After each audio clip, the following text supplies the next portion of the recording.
Hello, Susan, and thank you for accepting to that short interview. My pleasure. Could you tell us a bit about yourself and your research, how the Passions of Law came about in 2000, and what it meant for you as a legal scholar and its impact, the reception it received in legal research more broadly at the time? Oh, I'd be happy to. I was writing about criminal procedure and federal courts, very standard legal topics, mainstream legal topics. And I actually took a sabbatical right after I got tenure and started reading a lot of feminist legal theory and critical race theory and just, opening up my mind to all this stuff, which at the time was relatively new. And that may have jostled something. And then I was reading in 1991, two cases were decided that year. The first one was the Descheny case, which was a case about a young boy in Wisconsin who was abused by his father, and the Wisconsin Social Services Department completely dropped the ball. They ignored countless calls about the danger he was in. They clearly violated state law. The question before the United States Supreme Court was whether there was a due process violation because the Wisconsin Department of Social Services had failed to protect Joshua. And we know that courts don't like to establish affirmative duties, but the opinion was fascinating because the majority opinion written by Justice Rehnquist began by acknowledging emotion, and it was startling because you don't see it very often. And the judges said, like other humans, we feel compassion in a case like this and sympathy, but our job is to make sure that sympathy doesn't affect our decisions. And then there were two dissents. One of them became quite famous. It was by Justice Blackmun, and it began with the words "Poor Joshua!" Exclamation point. Joshua Descheny was the little boy, and he got a lot of flack for using an exclamation point and expressing his emotions so vulnerably. But Justice Brennan wrote the other dissent, and he basically said, actually, compassion can and should play a role in law. It can really guide us in the way we find our facts and in the way we decide what the legal obligations are.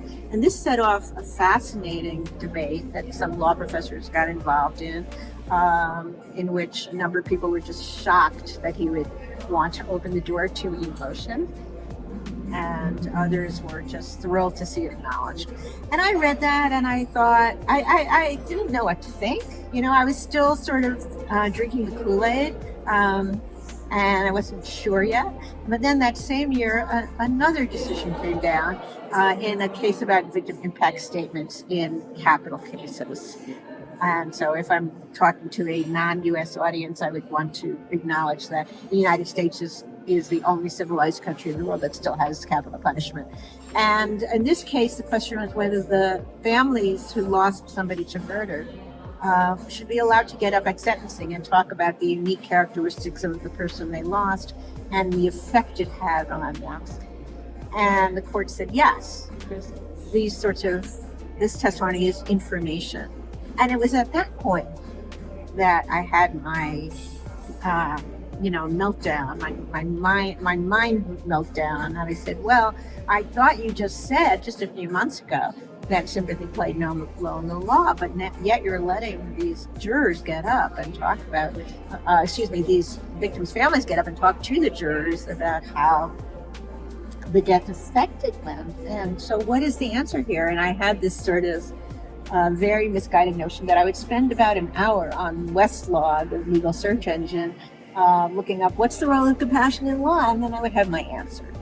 And sort of the tagline to that is, it's now about 30 years later, maybe, I don't even know, I've lost count, and I'm still fascinated by the issue.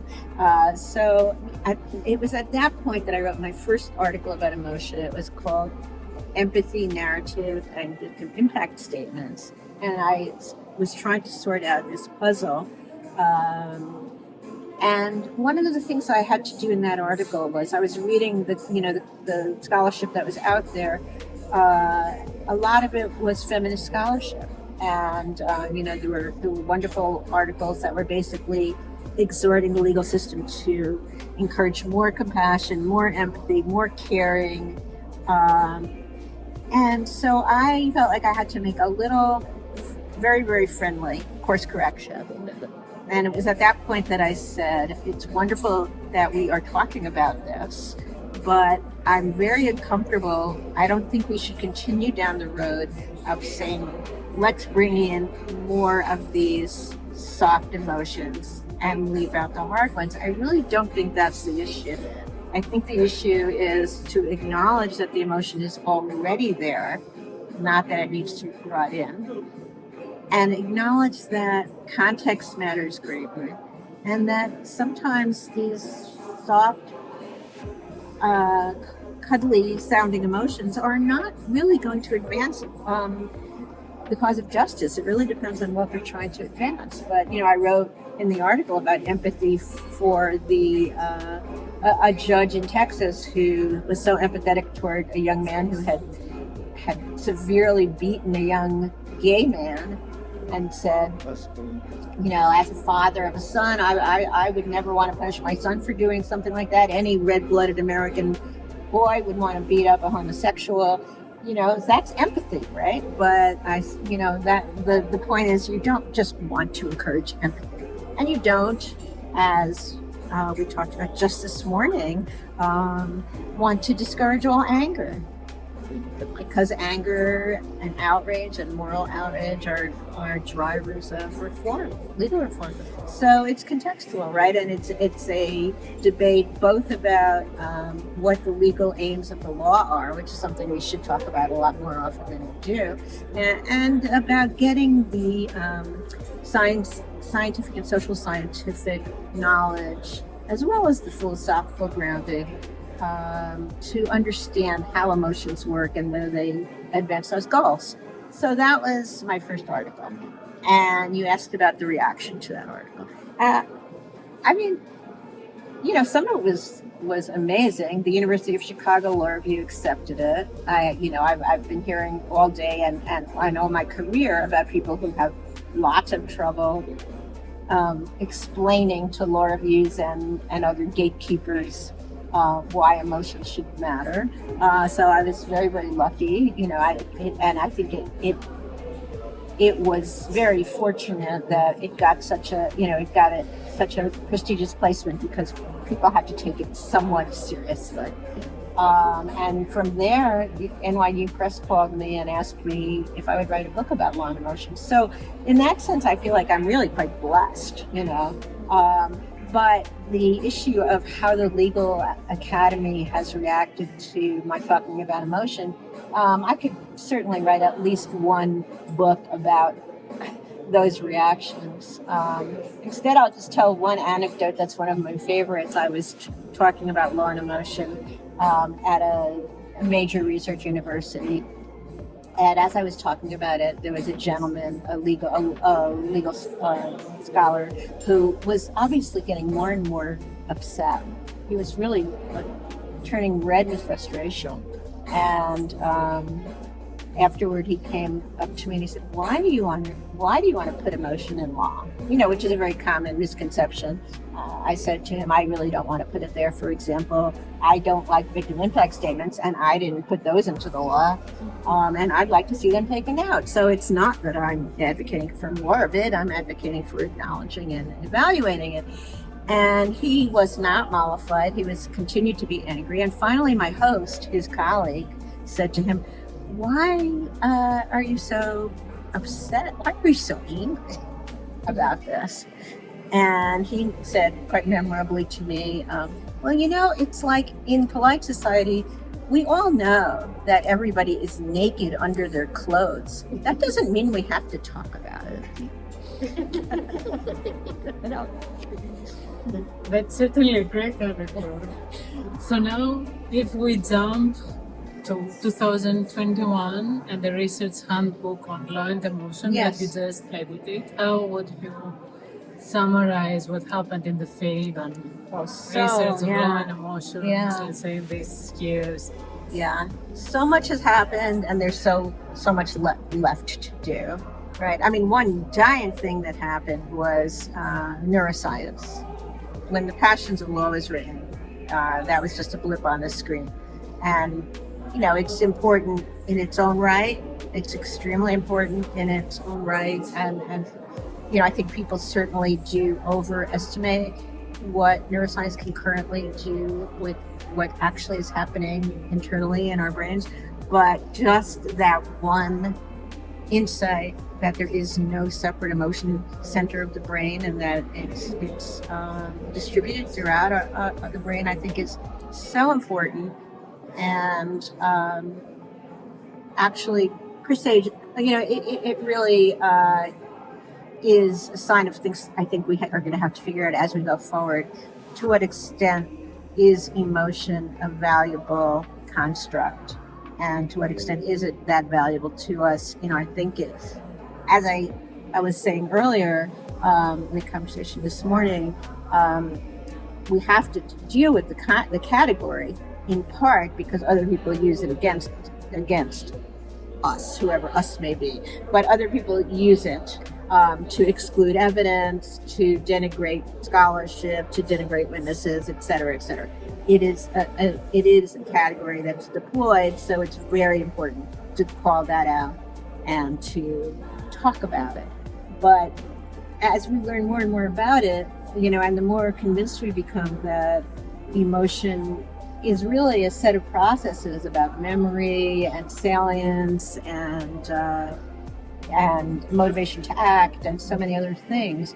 I'm just very curious about how we can think about it in a way that is more grounded, in current physiological and psychological knowledge. So that's one thing. The research handbook had a wonderful article on neuroscience and how it shapes, actually, how neuroscientific findings shape our understanding of emotion and how our understandings of emotion shape our legal understandings. And I think it's